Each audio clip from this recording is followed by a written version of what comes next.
This is Amy Chan from CakeDecoratingSchool.com, and if you like cake decorating, you're in the right place. Thanks for checking out one of our past live sessions. If you had fun and enjoyed it, we'll hope you tune in for one of our future lives. And remember, if you're one of our paid members, you can watch these and all the rest of them anytime on your platform. Thank you, and hi, and welcome to everyone who's joining us today.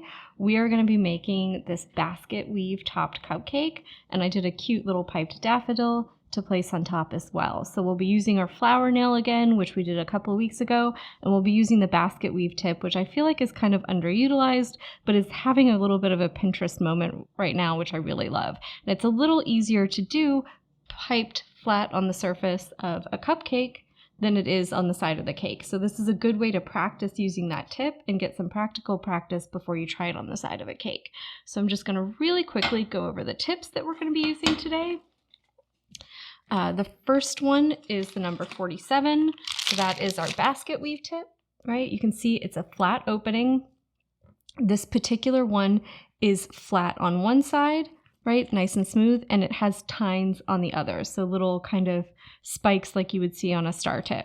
So you can actually use both sides of it. And when you're doing patterns, nice and soft, you can, right, utilize both of those sides to your advantage. So one side will give you a line with ridges, and the other side will give you a flat one. And I'm just going to hold that up so that hopefully you all can see that.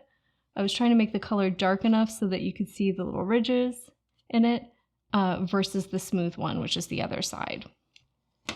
We're also going to use some of our petal tips, right? So I have some 104s with yellow and orange in them, and we're going to use them on the flower nail to draw the petals for our daffodils, and also to do the centers. And you can use these for other things as well, whether they be ruffles on the side of the cakes or swags. Oh, thanks everyone for the hearts, right? You can use them to do ruffles. You can use them to do a lot of things. So they're a fun tip to play around with as well. We're going to use the number 5 round tip to do the little centers inside my daffodil. And I'm just going to switch my yellow bag. You'll notice it's the one color that I'm using twice, so I have a coupler on that bag so that I can use the same one, right? And we're going to use it just, right, to pull some little spikes up in the center.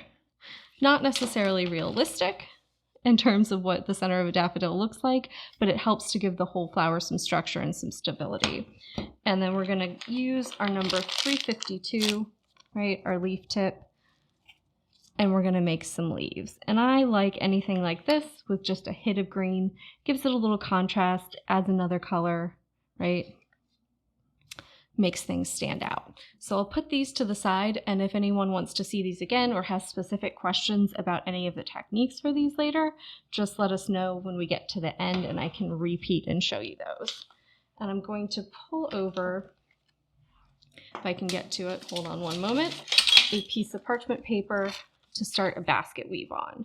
Just because this is the most complicated thing we're going to do today, I'm just going to spend a little time of it. So if we imagine this is the side of a cake, I'm going to start out, right, just pick a point. Sometimes I will draw a straight line up and down so I have something to kind of track on the side of the cake. And this is how you get that spacing. So we're going to draw a line, top to bottom to start. And then up at, I find it easiest to start at the top. You can also start at the bottom, just pick one and go with it. You're going to draw a line across, right at that top edge, right? And give it some buffer ahead and behind. You're going to use your tip, right, to mark the spacing and kind of leave a blank there, right? So I'm going to pull this up, right? So I'm using the tip to mark the width, right? And then go and do another one, right?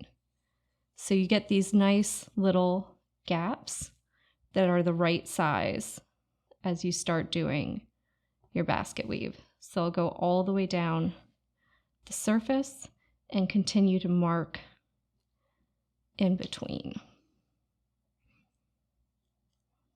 right? Sometimes you get to the end, there's a little extra, that's fine.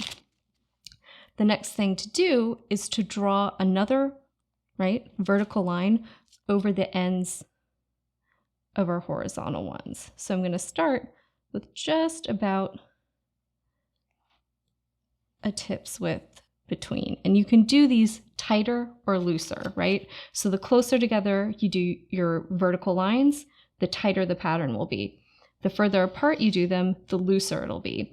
And if you do it loose, you might see some background color showing through. So that's actually a fun thing to do, is ice the cake in one color and then do the basket weave in another if you're planning on doing a loose design, right? So I'm going to start where I had those little spaces and draw my next series of horizontal lines, right? And because we took the time to mark the spacing on the first one, we're lining up perfectly to keep going, right? So we just keep going. You do another vertical and another set of horizontal, right? The trick is, move it, awesome. When you come back around your cake, right, to the other end, if you're finishing it,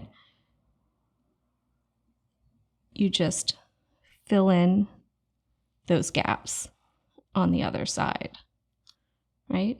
So that's a basic basket weave. It's easy enough to practice on parchment, right? Or on the top of a cupcake. And with a little practice, you get a really nice technique, right? So I'm going to go ahead and do this again on the surface of a cupcake.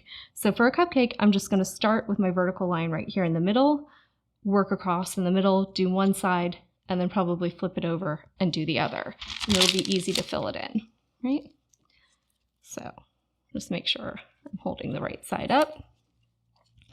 Start here right in the middle, right at the top.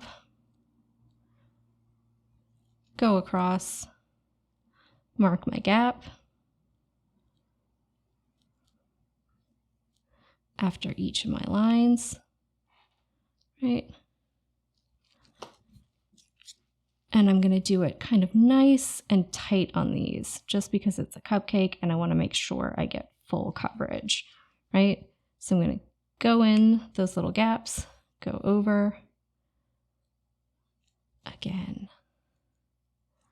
like this, right? And I might not have enough space to do another line, but I can kind of squeak one in. And then I'll just go in and fill in any little gaps. And if I turn it around, I can repeat the same process. So go here with my line.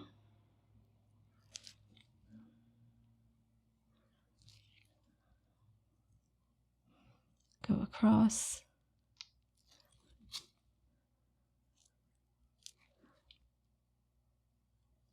And repeat. And since it's a little cupcake, I just go in, fill in any little open spots to complete the pattern. And we have a nice little basket weave on top, right? Perfect and ready to put any extra decoration on it, whether it's a single letter, a flower, or just leave it as is. Right. For my daffodils, I'm going to use my flower nail and a small piece of parchment.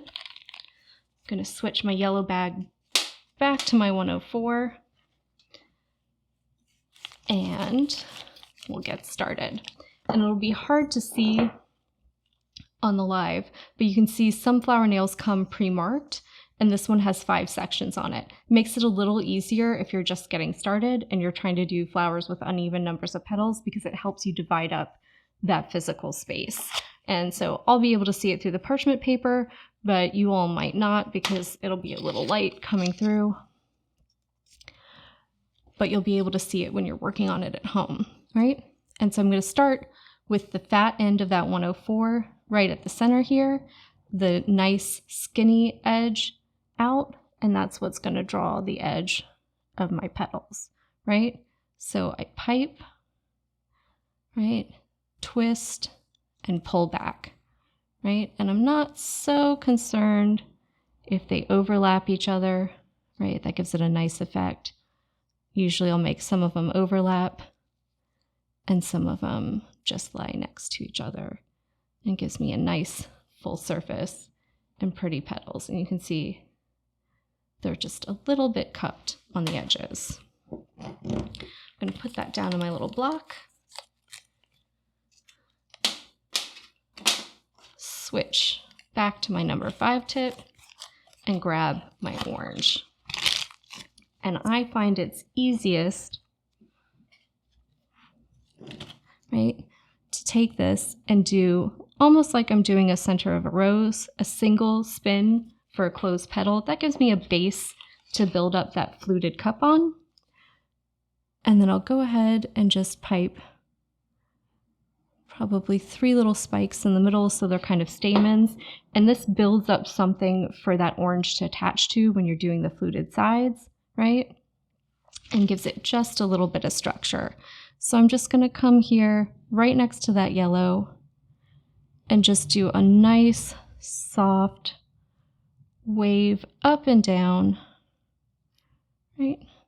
Just get that end to join together all the way around. And that gives me a nice little cup in the center, right? It gives us a lovely little daffodil. Sorry, buttercream's a little soft, so when I hold it to the side, it gets a little sloppy, right? Beautiful fluted edge. That way you don't have to go back on top and pipe anything, and it's ready to go. Usually I let them sit in the fridge for a few minutes on the paper, right? You can slide the paper off onto a tray if you want to make another one. But we'll get to our finishing stage because I've got one that's been sitting in the fridge, and I'm going to do really quickly 2 leaves just off to the side. Give it maybe an extra little dot of green so it's got something to attach to. And then you can use either a flower lifter or a spatula to lift the cold flowers on. So just 10-15 minutes in the refrigerator, and they'll be hard enough that you can handle them easily, and you can place them on the top of your cupcakes. That way you get a nice clean presentation and everything looks beautiful and neat. If you enjoyed this video and you'd like more about the cake decorating materials and equipment we use, or just some inspirational videos about cake decorating itself, you can follow us on Insta or YouTube at Cake Decorating School. If you'd like to know more about yearly membership and what it entails, you can go to www.cakedecoratingschool.com for more information. And if you're interested in these products, you can check the links in the description.